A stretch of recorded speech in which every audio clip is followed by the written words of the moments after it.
যাদের অন্নপূর্ণা ভান্ডারের form reject হয়ে গেছিল তাদের জন্য একটা নিয়ে চলেছি বড় আপডেট। তোমরা সবাই জানো আমার মায়েরও কিন্তু ফর্ম রিজেক্ট শো করছিল, এখানে অনেকেরই কিন্তু অ্যাপ্লিকেশন স্ট্যাটাস রিজেক্ট দেখাচ্ছিল। তো চলো www.socialregistry.gov.in এই পোর্টালে গিয়ে আমরা দেখে নিই এখন কি দেখাচ্ছে। গুগলে গিয়ে সার্চ করবে socialregistry.gov.in, তারপর প্রথমে যেটা আসবে সেটা ক্লিক করে নেওয়ার পর তোমার যে ডিস্ট্রিক্ট আছে সেটা সিলেক্ট করে দিয়ে দেবে, তারপর তোমার ফোন নাম্বার দেবে, তারপর একটা ক্যাপচা আছে সেটা দেওয়ার পর রিকোয়েস্ট ওটিপি তে ক্লিক করে নেওয়ার পর তোমার ফোনে একটা ওটিপি আসবে।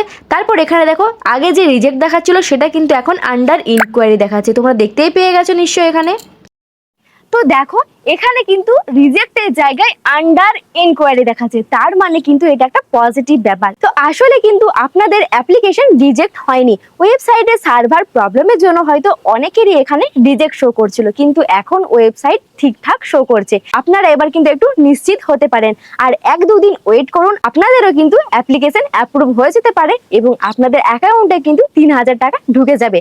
আর যারা এখনো অবধি নিজের স্ট্যাটাস চেক করেননি তারা খুব তাড়াতাড়ি চেক করে নিন, আর যারা চেক করে দেখে নিয়েছেন যে আমাদের রিজেক্ট হয়ে গেছে এবং এই জন্য যারা মন খারাপ করে বসে আছে তাদেরকে বেশি করে এই ভিডিওটি শেয়ার করে দিন। আমার পেজটিকে কিন্তু ফলো করতে ভুলবেন না, এরকম লেটেস্ট আপডেট কিন্তু আমি সবার প্রথমে নিয়ে আসি।